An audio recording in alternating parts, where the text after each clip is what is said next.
Hey everybody, happy Monday. Welcome to the show, Around the Nation right here, TYT Nation. Hope you all had a fantastic weekend. A lot of stuff happened. We're going to talk about the Super Bowl just a little bit. There's a couple of controversial, or at least one controversial ad that I want to talk about, as well as some fun times in Philly. So we got that story. We'll talk about universal health care. What's going on in the UK, or at least Donald Trump's response to it. And that's fun. We got Paul Ryan deleting his own tweets. That's fun. Over... look, I'm not going to give too much away, but it's fun. And then the Pentagon just lost nearly $1 billion. Wonderful. So all that stuff and more right here, TYT Nation.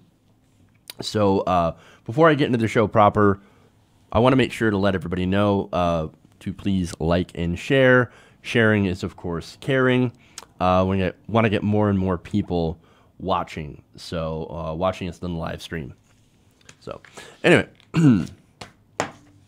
let's move on to the first story. Not wasting any time.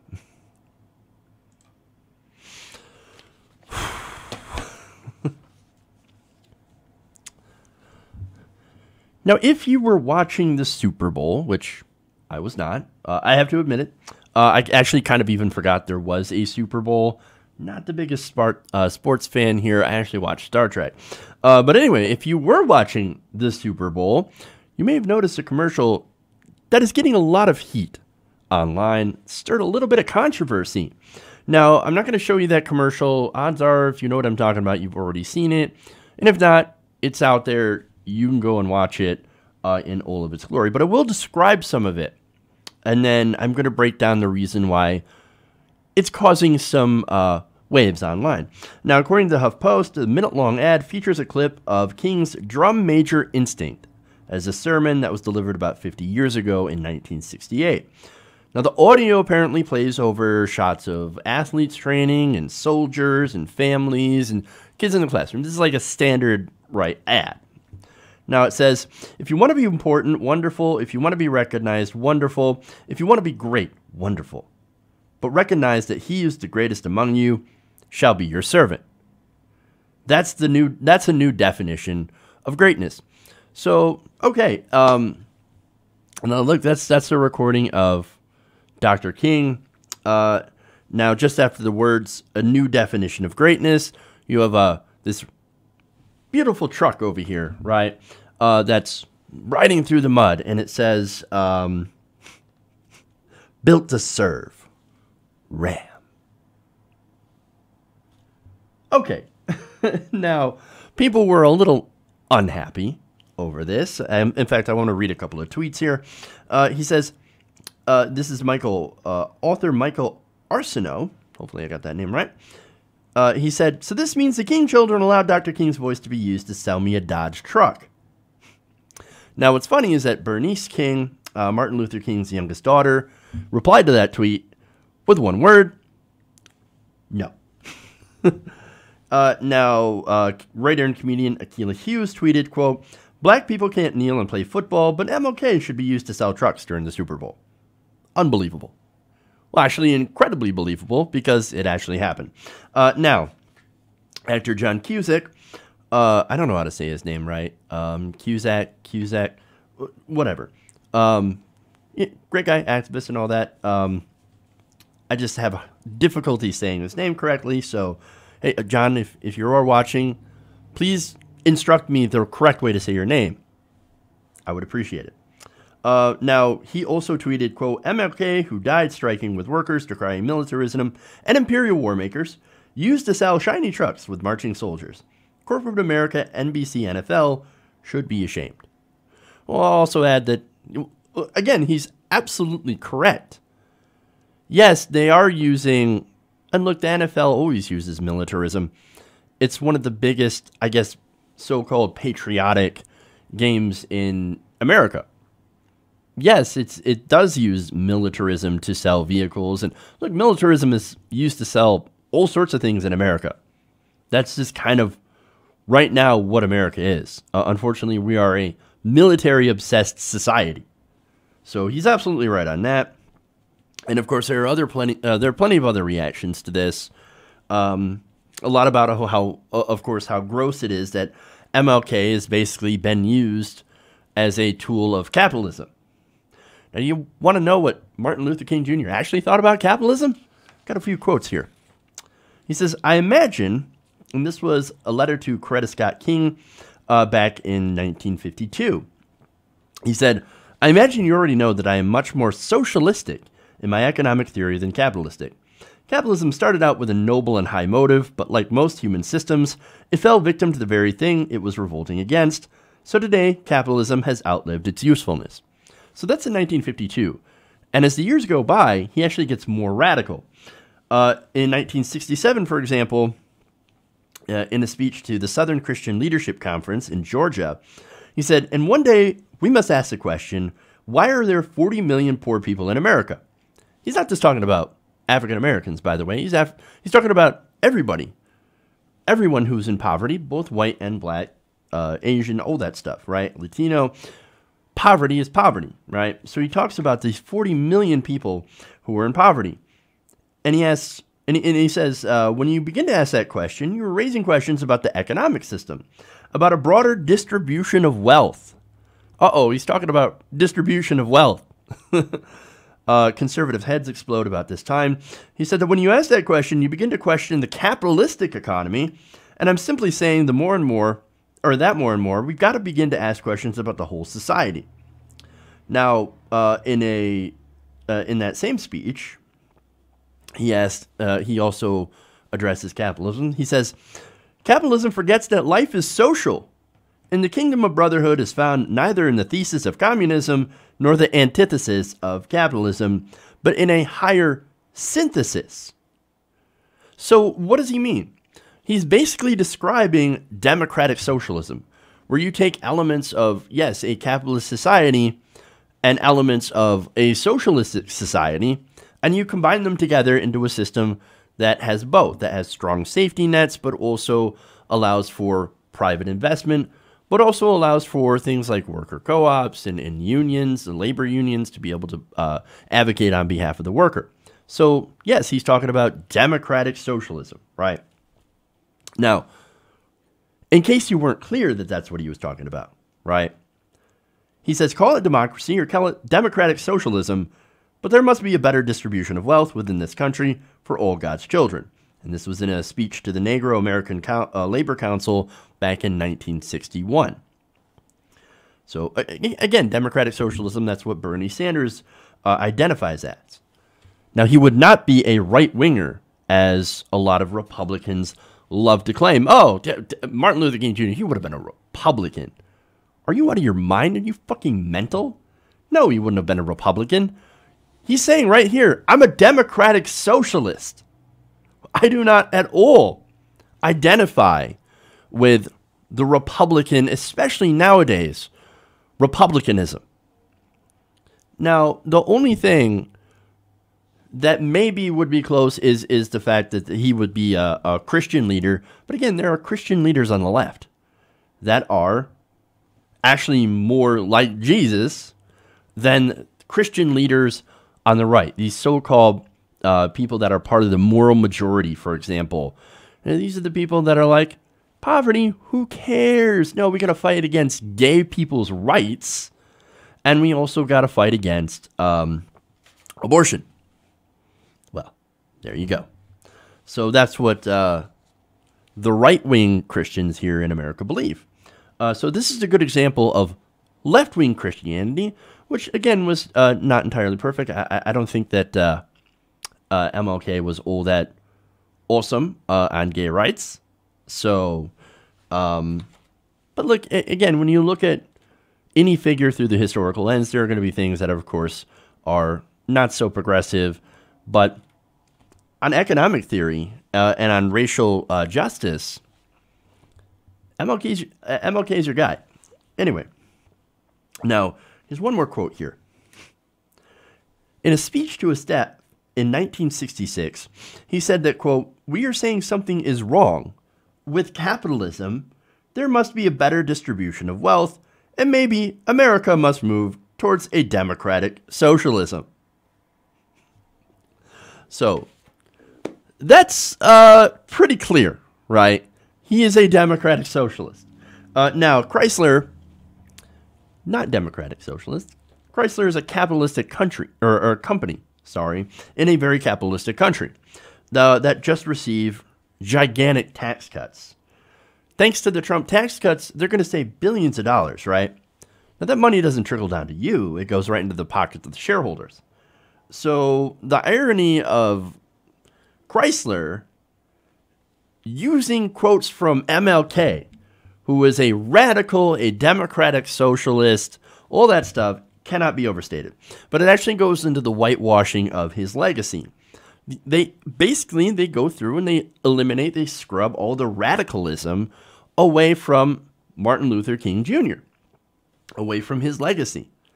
And so they do that so they can use him to appeal to white people, I guess. And they use it to sell this version to white people of an MLK who was more conservative, pro-free markets, capitalism, and somebody who loved the status quo, which he would definitely not be considered. Okay? So that's all I got on that one. I think I made my point fairly clear. All right. Let's move on.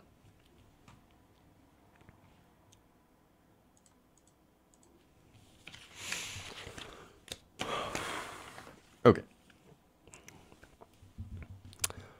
So last night, the Philadelphia Eagles won the Super Bowl against Tom Brady and the Patriots. And afterwards, Philadelphia celebrated by setting itself on fire. I'm not kidding. Look, man, sports fans are weird, right? I'm not a sports fan. I know some of you probably are. And I'm assuming most of you don't go around setting things on fire once your team wins. But there's certain subset of sports fans that happen to do this for some reason. I mean, look, I've never heard of D&D players setting things on fire after clearing a dungeon. In your face, Ugnaught the Goblin King. I will now set your card on fire. No, that's not what happens, okay? But again, when the Super Bowl and there's a certain amount of people who just flip out and start setting things on fire and smashing store windows and flipping cars and all that stuff. And now, earlier this morning, Fox and Friends, they decided to cover this. And apparently, they saw this and they thought, oh, you know what? That's just people reacting a little, they're overreacting a little bit. And they're just a little too enthusiastic. But they're football fans and they're regular white people. In fact, watch. They're actually going to make light of this. Quickly, Bud Light in 2017, last year, they said that they would give away free beer to Eagles fans if the Eagles win the Super Bowl. And so they are going to be doing that. They're going to be giving out free beer at the parade. So good, that'll come. They're making good on that promise. Right. Yes. If you're old enough. There's not enough grease on the poles to save any Not that Philadelphia needs to be drinking anymore because the city is under a little bit of duress right now, I hear. We've actually got some of the police dispatch audio. Listen to the calls that went in to the dispatchers last night and some of the video that accompanies it. I got a group jumping up and down on a tractor trailer now. You have them get the fire extinguisher out of my trunk.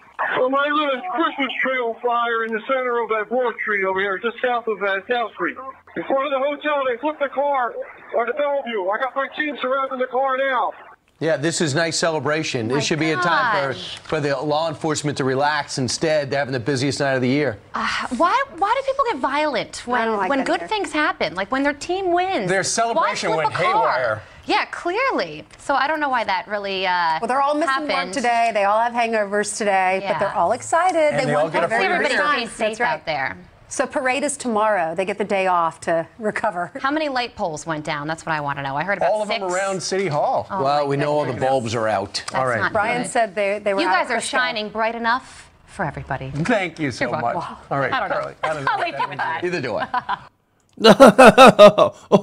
it. You're shining bright enough for everybody. Give me a fucking break. oh no, the city, it was just, they're under a little bit of duress, and their celebration just went a little bit haywire. I don't think there was quite enough outrage. Again, they set fires, flipped cars, and yes, there was looting, and there was people actually breaking store windows. Why weren't they flipping out about that? Oh, you guys know the answer. Because they're mostly white people. Look, if mostly white people go out and flip cars and vandalize city property and smash windows, that's just a celebration that went a little bit haywire. Now, if African Americans in Baltimore and Ferguson, you guys have seen the reporting on that from Fox News, they go out there and they do the same thing, but because of issues like police shootings and, basically oppression from the police, well, that's a riot, and that must be cracked down on, and we must go full force against them. So there's the difference, right? If you're protesting police brutality or systemic injustice and racism, that's a big problem. If you're riding over a football game, oh, you're just having fun. So, like, that's the framing here, right? That's your context. But this is what Fox News actually goes out and does. It downplays instances of white violence that happened over some of the stupidest shit, and it goes and amplifies African American violence, but ignores the context of why they're actually going out and doing that. And the fact is that, hey, like, we're living in poverty, we're ignored, oppressed, and the only time that we get attention is when we start flipping cars. Well, I'm not saying that they should be doing that. I'm saying we should actually pay attention to the problems facing African American communities instead of ignore them until things get violent. Because a lot of these communities, they're like a pressure cooker, right? The injustices inflicted upon the populace every day. And we saw it in Ferguson, where the police department was basically using the populace as a piggy bank, going and imprisoning people for just ridiculous city ordinances, things like that. Again, using them as nothing more than a piggy bank. When they get pissed off about it, when they find out how much they're being screwed over, and they, again, for the most part, the protests were peaceful, but some of them did get violent, all Fox News did was focus on that violence. They're thugs. They're uppity blacks. We must crush them. That's what Fox News does. But see, the reason that they do this is, look, they know their audience, right? Their audience is mostly old white people. I think average age of 72. Now, a lot of these people are football fans, right? Now, they're the same people who also say how disrespectful it is for African Americans to kneel during the national anthem, while also calling them violent thugs. And yet, I think these same people, just like the Fox News hosts, who were downplaying this, who are making light of this, are going to give these people, these rioters in Philadelphia, a big old pass. It's gross, and it shows their absolutely abhorrent double standard.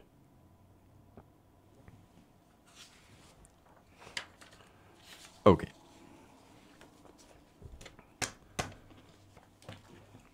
Moving on.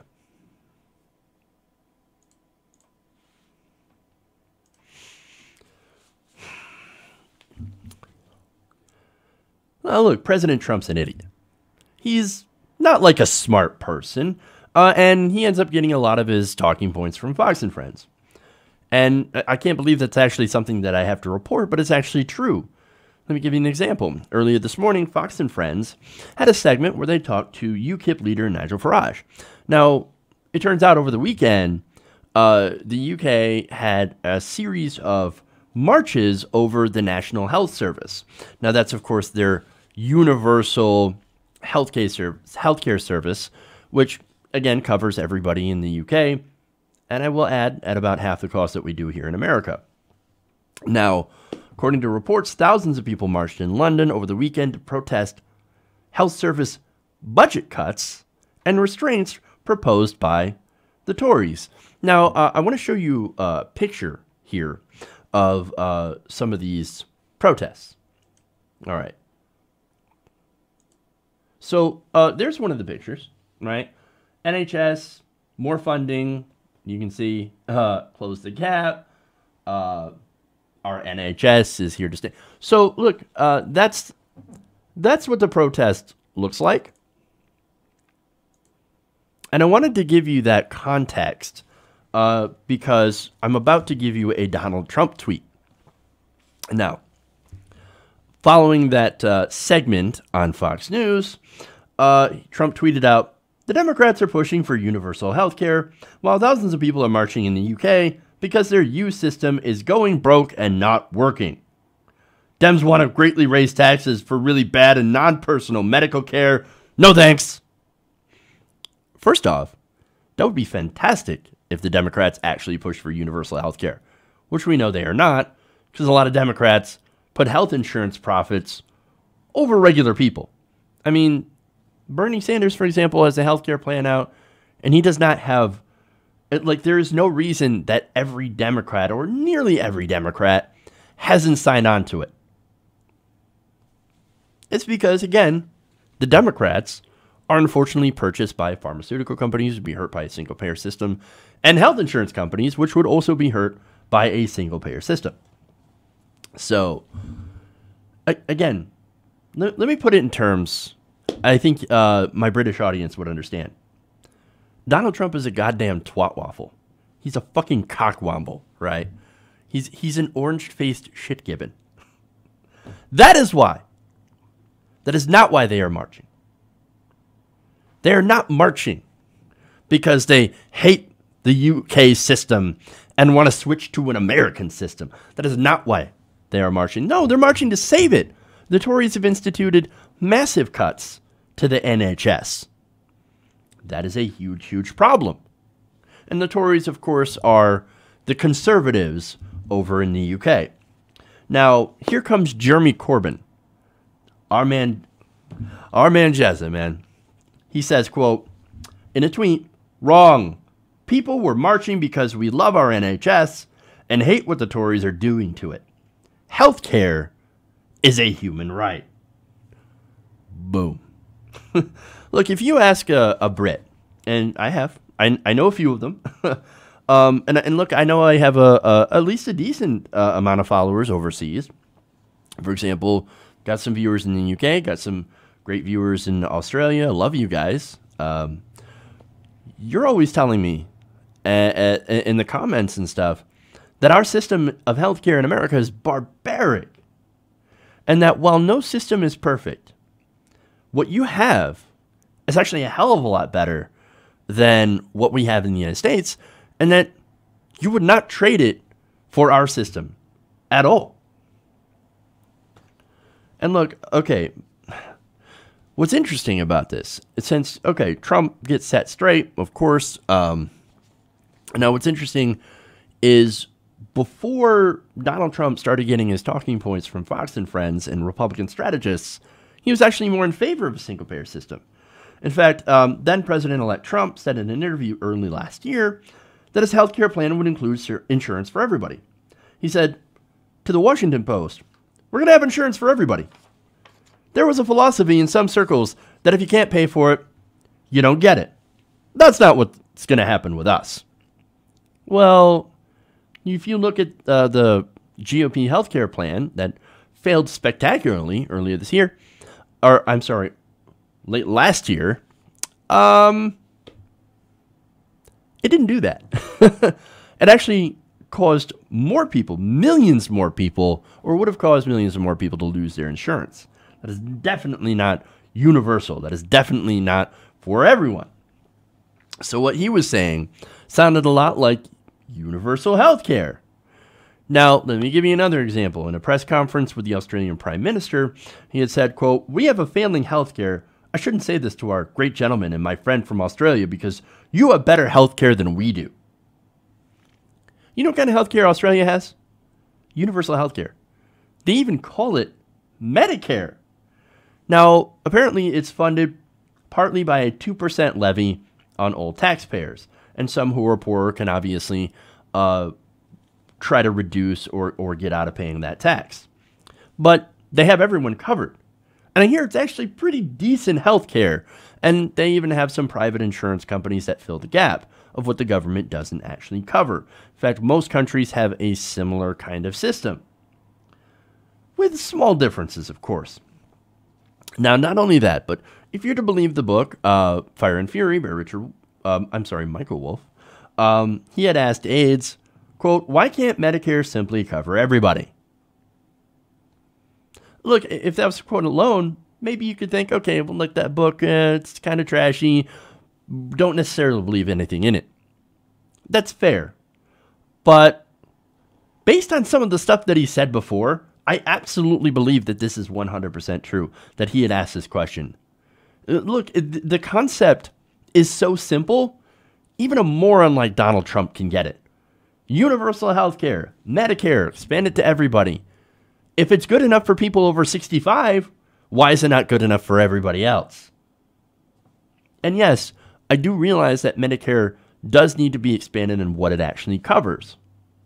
Now, if you have, as this is a national health service, right? Medicare for everybody, then, well, most doctors, and again, I get this argument a lot, yeah, but a lot of doctors won't take Medicare. Well, if they're pretty much the only provider in the country, they're going to have to take Medicare. So that kind of solves that problem. And of course, expand it to covering things that it doesn't necessarily cover right now. But that would be part of the Bernie Sanders healthcare plan. And it's all in there. Medical, well, obviously medical insurance, but dental, vision, things like that. Maternity care, all that. Even abortion services as well. And I know a couple of right-wingers' heads just exploded on that. But look, if you don't believe any of that, and if you don't believe the book, fine, okay. Well, why don't we go to Donald Trump's own book? The one he wrote back in, or allegedly wrote back in 2000, called The America We Deserve. And he said, quote, we must have universal health care. Just imagine the improved quality of life for our society as a whole. There's no way he wrote that.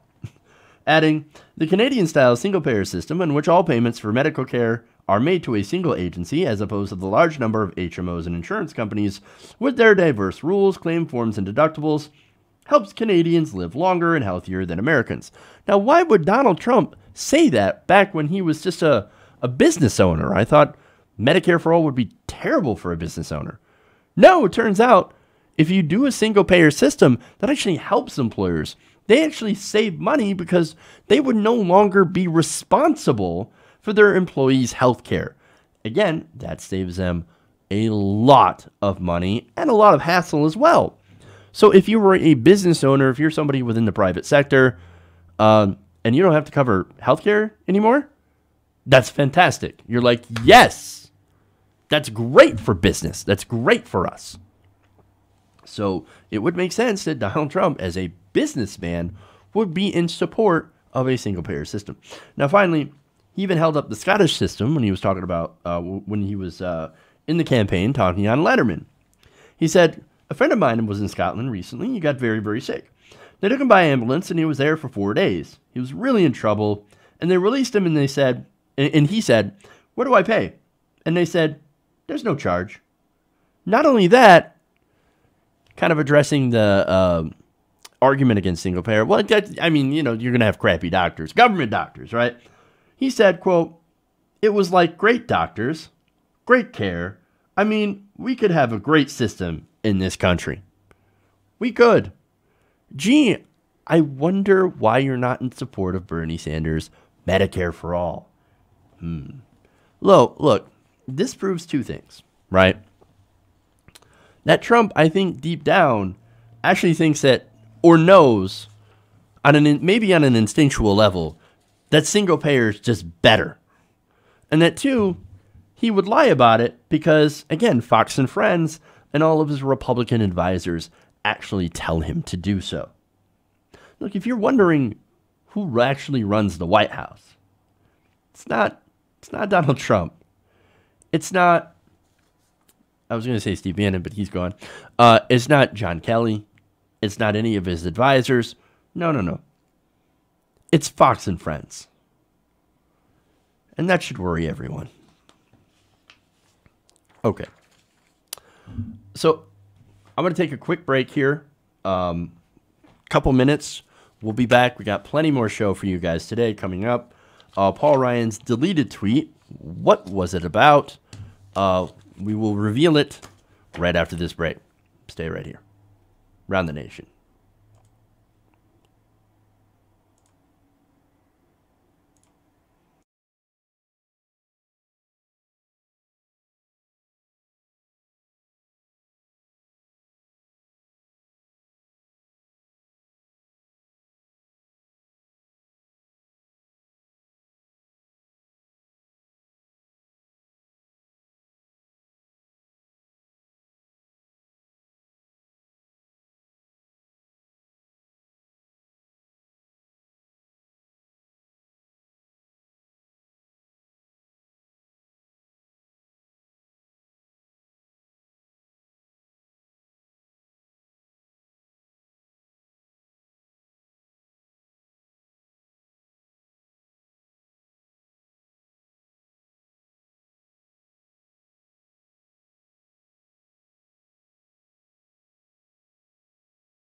Everybody, welcome back to the show.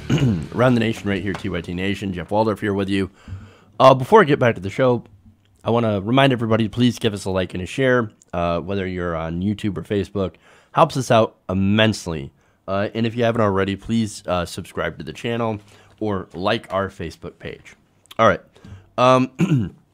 One big shout out that I have today, which I'm still amazed, but I want to give a big shout out to patron Matt Stone for pledging $50. Holy crap. Thank you so much, Matt. It's people like you, and not just people like you, people who give $3, $5, $1, all that goes to help out the show and to keep us independent and non-corporate sponsored. So thanks, everybody, and thank you, Matt. You're amazing. Okay. Let's move on. Let's go to Paul Ryan.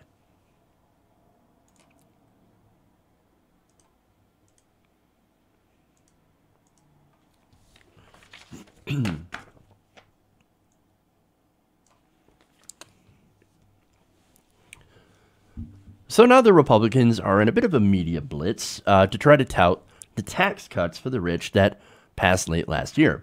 Now, these tax cuts, of course, have the effect of handing $1.5 trillion to the wealthiest Americans and corporations while giving regular people a very, very tiny tax cut. Now, the top 1%, for example, receive about 83% of the gains from the bill, and only 2% so far in another recent poll have admitted that the tax cuts have actually helped them personally when it comes to, for example, getting raises or bonuses. So on those fronts, it's actually fairly unpopular, although, of course, there is something to say about the power of propaganda, which is why they, again, are on this spending spree about trying to make these tax cuts far more palatable.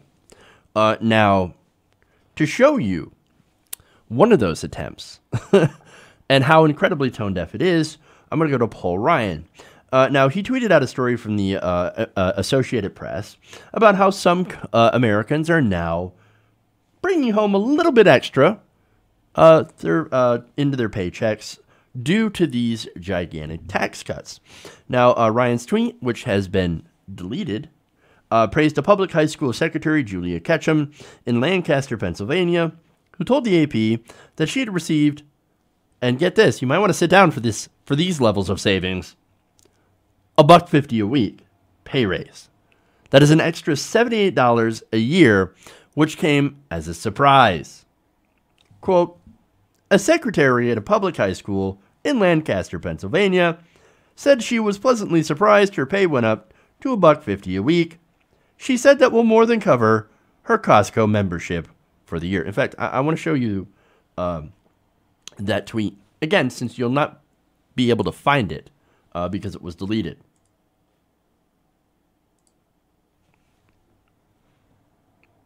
Oops.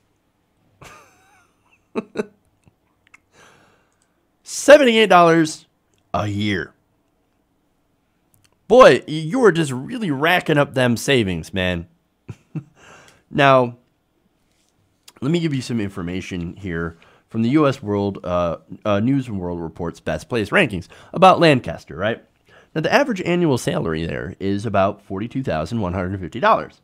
The median home price is about $176,000, and the average monthly rent is $908. So that extra $78 a week, boy, that doesn't really add up to much, does it? No, a Costco membership. In fact, it doesn't even get you the best Costco membership. They call it the Gold Star package, which, look, I thought the Gold Star was supposed to be the highest. What do they have, like Platinum now or something? Well, this Gold Star package, the tier which provides the least benefits, costs someone an average of $60 a year. So, yeah, hey, man, look, it covers my Costco membership. What a great tax cut. So that's the average savings for regular people for, again, Julia Ketchum, right? So let me give you the savings for a couple of very wealthy people who are going to benefit. The Koch brothers. And the Koch brothers, Koch industry, they're poised to save about between $1 and $1.4 billion alone this year in taxes. Now, do you know how much David Koch is worth? Again, the average income in or salary in Lancaster is $42,000, right? David Koch is worth $49 billion. With a B. $1 billion. But yes, let's talk about how a woman received an extra $78 a year. That is embarrassing. Now, even more embarrassing is a lot of people have pointed out the fact that Paul Ryan received a $500 million campaign contribution from the Koch brothers right after those tax cuts passed. I wonder what that was for. I wonder if that was a way to reward Paul Ryan for being such a good lackey to the rich. Look, again, these corporations and these incredibly wealthy people saving a lot of money through these tax cuts. Again, getting an average of millions and millions of dollars per year in savings. And this is their way of rewarding Paul Ryan. Now, for regular people, you're going to get enough to do a Costco membership. But if you're rich, you're going to save millions, possibly even billions of dollars. Is it any wonder why when he found that tweet, or got some, actually, when he got some pushback over that tweet, he was like, oh shit, delete, delete. Politicians apparently come incredibly cheap. It's one thing to learn from this story. Okay. Now let's think of more waste. You don't think giving $1.5 trillion to the rich is bad? This will probably piss you off. Okay.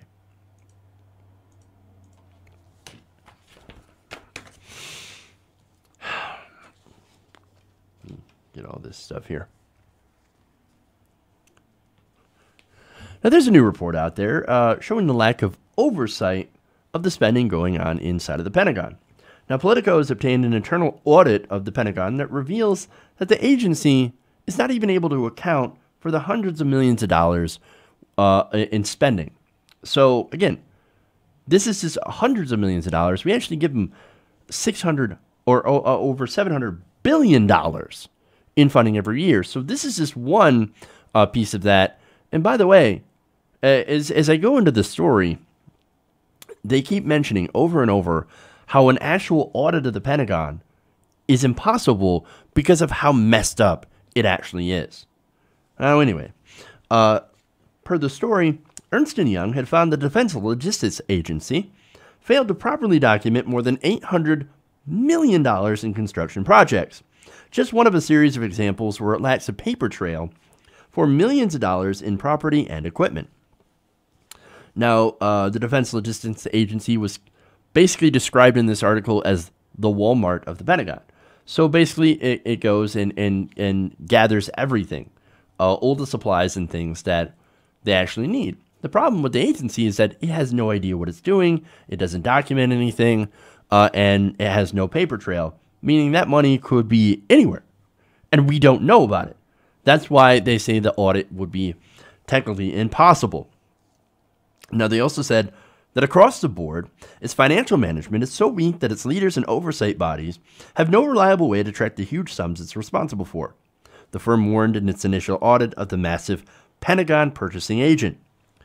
Now, the audit, they write, raises new questions about whether the Defense Department can responsibly manage its $700 billion annual budget, let alone the additional billions that Trump plans to propose this month. The department has never actually undergone a full audit, despite a congressional mandate. And to some lawmakers, the messy state of the Defense Logistics Agency's books indicate that one may never even be possible. Imagine that. You don't have to imagine that. Think about that. We give so much money to the Pentagon, and with so little oversight, that you could just casually lose $800 million. Gone. Poof. Where'd it go? I don't know. Well, of course, it had to have gone somewhere. But look, you want to talk about auditing federal agencies, right? There's this whole thing on the right about audit the Fed. I actually agree with that, right? I agree with auditing the Fed because I think we need to know where our money is going and what we're spending it on so we can spend it more efficiently. I know, here I am. I'm a progressive. I'm for efficient government. I'm not for bureaucracy just for the sake of bureaucracy. I hate bureaucracy. I actually want the government to run better, more efficiently, and leaner so we can actually save money. Not for the sake of saving money, but for the sake of actually being able to allocate that money to priorities that will actually help the American people. I know, crazy idea. Republicans, right-wingers tend to think that we have this whole idea like, no, we just want bureaucracy. We want to spend money just so we can spend money because government's awesome. No, we want good government. We want responsible government. And we want a government, more than anything, to actually serve the people. Again, crazy. But anyway, again, we should audit the Pentagon. And we should at least try to audit the Pentagon. And other than the $800 million, I'm actually pretty certain that you've got billions of dollars that are wasted within this bureaucracy. Now, again, I thought Republicans hated waste and bureaucracy, but apparently they sure love giving more and more money to the Pentagon. And to be fair, there actually is one Republican that's looking into this. Now, this is somebody who I have nothing in common politically. It's Chuck Grassley, right? Now, Grassley says, quote, if you can't follow the money, you aren't going to be able to do an audit. Now, Grassley has been pushing for, he's been pushing successive administrations to clean up the Pentagon's notoriously wasteful and disorganized accounting system. So what you need to do is, look, yes, we actually need to do an accounting system, but we also need to make sure that we're not wasting all this money on war, on the Pentagon, especially if we don't need it. And I could make a really good argument that we don't need it, that we could cut the Pentagon budget in half and still retain the best, most lethal fighting force in the entire world. And now, I'm not interested in having that. I don't think that's a great metric for the nation, but I'm saying that what we do is that we put so much money into this, and all of it, most of it, goes into absolute waste. It's gross. Now, anyway, so what they're saying in this report is that the DLA, the agency, is so messed up that it doesn't even know where all this money or where a lot of this money is actually going. Now, the auditors found that the Defense and Logistics Agency often has little solid evidence for where that money is actually going. That's no paper trail. Let me give you an example. In one part of the audit completed in mid-December, Ernst & Young found that misstatements in the agency's books totaled at least $465 million for construction projects it financed for the Army Corps of Engineers and other agencies. For construction projects designated as still in progress, meanwhile, it didn't have sufficient documentation or any documentation at all for another $384 million worth of spending. The agency also couldn't produce supporting evidence for many items that are documented in some form, including records for $100 million worth of assets in the computer systems that conduct the agency's day-to-day business. The report said, the documentation such as evidence demonstrating that the asset was tested and accepted is not retained or available. Now they continue. The report, which covers the fiscal year that ended September 30th of 2016, found that $46 million in computer assets were inappropriately recorded as belonging to the DLA. It also warned that the agency cannot reconcile balances from its general ledger with the Treasury Department. So those are some major issues. It is such a mess that it can't do anything about it. And yet Republicans and Democrats will continue to allocate more and more money. Again, $800 million, at least, poof, gone. But look, they say that money is lost, but we know the truth. It doesn't just disappear. No, what happened is it went into somebody's pockets. Whose pockets? I don't know. Nobody knows. That's the problem. And look, I think most likely it goes into the defense contractors. That's normally where most of that money ends up. But again, without documentation, we don't know whose pocket it's in. And again, we're going to keep getting more and more, giving more and more money to this, to this agency. It's crazy. Look, our war budget, it's more than the 6 largest countries' military spending combined. We spend more on the military than China, Russia, the EU, all of them combined.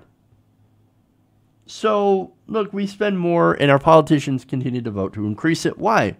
Because, look, the truth is, our biggest export is war and violence. And, you know, we send guns and weapons all over the world, and we use these weapons against people that we're not even at war with. And right now, we're helping the Saudi Arabia bomb Yemen. Why? Why are we doing that? Because it makes somebody money. Yes, we should audit the military. We should make sure to do that. And you know what? Afterwards, we should defund it. Now, that doesn't mean defunding the troops. No, what that means is taking the billions of dollars away from contracts with these defense contractors.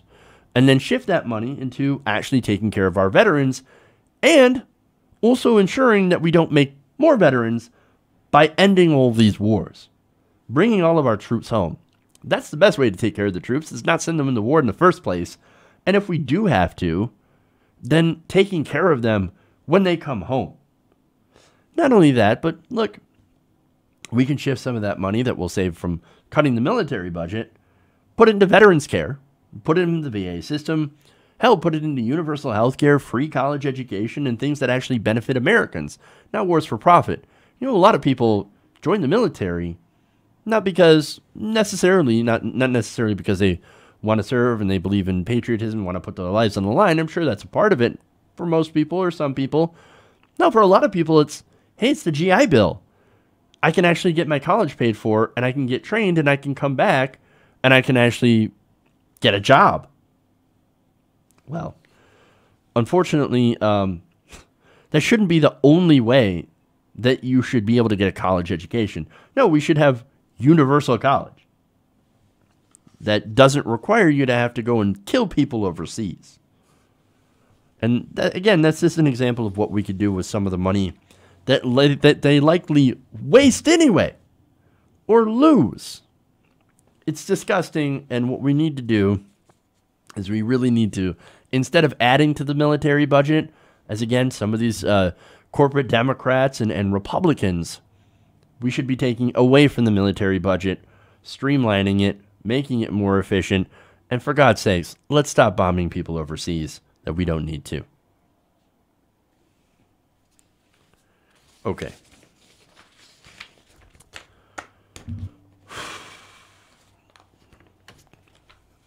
One more story here. This has to do with your retirement.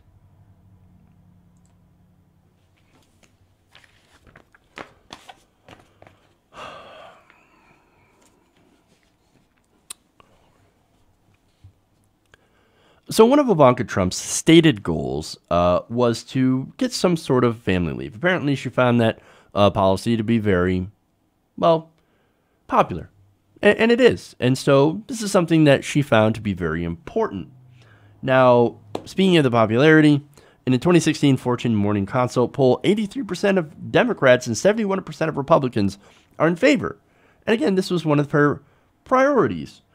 So now she has teamed up with Marco Rubio in order to craft a plan. Now that plan, of course, any plan for paid family leave would involve winning over skeptical Republican congressmen. But wait a minute. 71% of Republicans support this policy. Why would the politicians be skeptical of passing this kind of legislation? Well, it turns out the devil's in the details. Now, according to Politico, Rubio is trying to marshal Republicans behind a plan that would neither impose a mandate on employers nor raise taxes to pay for it. Two hurdles that have long halted the GOP from embracing paid family leave. So they want paid family leave, but they don't want to pay for it. Fascinating. Now, Rubio said in an interview with Politico, "We still have to work on members of my own party. I think there will be significant initial resistance to it because it's just not an issue that has been identified with the Republican Party." But wait a minute. I thought Republicans called themselves the party of family values. Isn't a big part of family values helping families be able to actually spend time with each other and not have to work all the time, especially when babies are born, and you need that time to develop that family bond within the first few months of post giving birth? Well, again, if you were actually pro-family, then you would be massively in favor of any sort of plan, no matter where the funding comes from. But again, this goes to their priorities, right? We cannot tax, we're not allowed to tax the beloved corporations or the rich. Doesn't matter if it's a pro-family position. It doesn't matter if 71% of your base said, yes, we would like family leave, and we would like for it to be paid for through the government. Don't care about that. All the Republican congressmen care about are their donors. And of course, the donors do not want to pay for this. So here's our idea. Marco Rubio has envisioned an idea that has recently gained traction in conservative circles, allowing people to draw Social Security benefits when they want to take time off for a new baby or other family-related matters, and then delay their checks when they hit retirement age. So basically, they're like, yeah, go ahead and rob your future retirement so you can, if you want to spend time with your kids. At least we're not paying for it. No, you're going to pay for it because, you take 3 months off to spend time with your brand new family. Again, we're pro-family. We're pro-life. So you want to spend time with your kids? Okay. So you're just going to have to retire later. Take 3 months off. You have to extend your thing till for 3 months, your retirement for 3 months. Sad day for you. You should have been born rich. That's gross. Now, Rubio said, quote, "That's a new idea for Republicans who still identify it as something that comes out of the left. But this isn't a left idea. This is a bipartisan idea." Again, 83% of Democrats, 71% of Republicans. This is a incredibly popular bipartisan idea. And yet, Rubio's like, It's left wing, comes out of the left. So are you saying right there, you admitting that the GOP is not pro-family? That the GOP is simply pro-corporation? Well, thank you for that honesty, Marco Rubio. Now he says, quote, and by the way, before I get to this quote, it is important to note for context that he is also against not only taxing corporations and the wealthy to pay for this, but also against putting this family leave, paid family leave, as mandatory as most other countries do. He said forcing companies to provide it is perhaps an idea that finds its genesis in the left, but the notion that pregnancy should not be bankruptcy eliciting event is one that I think all Americans should be supportive. I actually agree with that, right? And there's a lot of people, I mean, look, in America, do you know how much pregnancy costs? $40,000 to give birth. That doesn't include time off, right? Now, we could fix that by instituting some form of single payer so that it doesn't cost $40,000 to give birth. I hear it's very popular in places that have it, which happens to be every other industrialized nation on earth. But no, instead of that, or taxing the wealthy to pay for it, no, we're going to make you pay for it out of your retirement. That's our big idea. That's our big idea. And if the left blocks it, well, then they're obviously not pro-family. So now, of course, while they did say, Rubio admits that there's a lot of opposition to this, which is crazy. It's not right-wing enough, so it's got opposition. It is gaining traction with some Republicans. Again, in late January, Senator Mike Lee privately pitched the concept to Ivanka Trump, who gave it a warm reception and is now helping out. Now, this is according to one person familiar with the meeting. Now, Lee is, of course, a close ally of Marco Rubio, and they lobbied for expanding the child tax credit, an Ivanka-backed effort that prompted Rubio to nearly tank the tax bill in the final days of the overhaul. However, he ultimately voted for it. So now, the article notes that that Rubio is trying to put this together. He doesn't actually have a plan, but what he's floating is kind of what he thinks the plan is going to look like in the end, and he's trying to get support for it. So there's a chance that this could end up even more right-wing, or just not materialize at all. But in private conversations with senators, Ivanka has discussed hiking payroll taxes, otherwise paying into Social Security, create a new personal paid leave fund, according to multiple senior GOP sources. So think about that, right? So the Marco Rubio idea is, hey, let's just have you borrow against your own retirement. Ivanka is, let's increase your taxes, your payroll taxes, or make you pay another tax into a private leave fund. Those are both incredibly regressive taxes on you. Now, a lot of Republicans, they don't like that idea either, and they say that any plan to raise taxes, especially to create what would effectively be a new entitlement, would hit automatic resistance among Republicans. So, okay, it's not the fact that they're creating a new tax on you. We don't care. We'll create new taxes on the middle class all day, as long as it means that our rich donors can pay less. But no, you're creating a new entitlement. We hate those. The only people we feel is entitled to money are the rich, and they're entitled to your money. But you're not entitled to their money. No, so they're actually against that.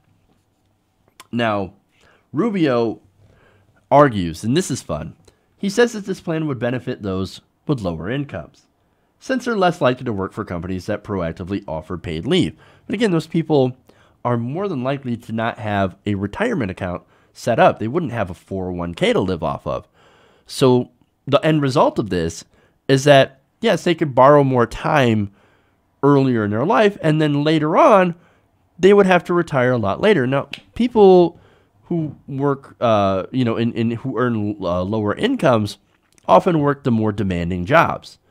So those are the people that work in the factories. Those are the people that work in restaurants and things like that. Again, very physically demanding, what they call low-skill jobs. So the problem with low-skill jobs is they wear out your body faster. So, hey, man, you borrow against that Social Security, your retirement. You borrow a total of a year. Now suddenly you can't retire until you're 66. And that says nothing if the Republicans, don't touch retirement benefits, which there's the thing that a lot of Republicans want to actually increase the retirement age.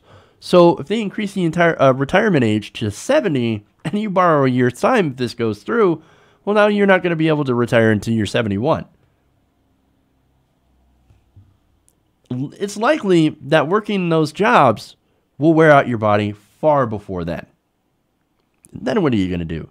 You're fucked. Work till you die. And that's the Republican plan. Work till you die. Now, one more thing here. From the article. He says he also disputes the pure free market view that businesses will eventually provide leave because employees will demand it. Well, that's true. He says there's no evidence of that's the case anywhere, particularly down to the $20,000, $30,000, $35,000 range. Well, yeah, that's a no-brainer.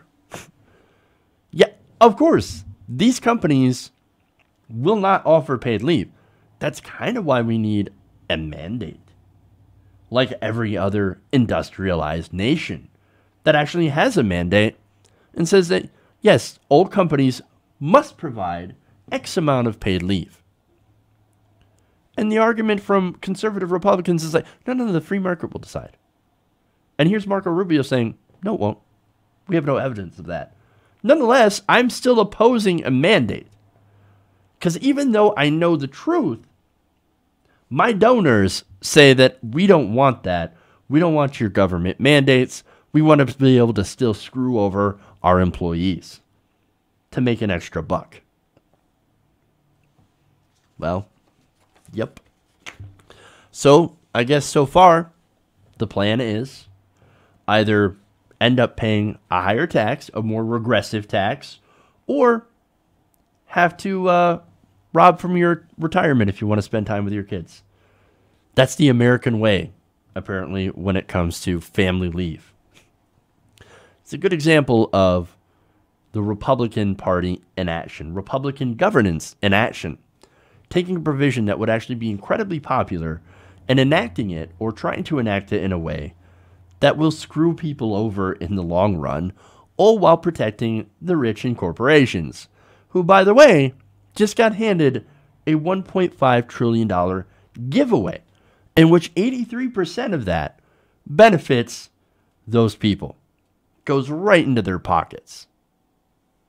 This is how they screw you. What more is there to say? Okay. That's it.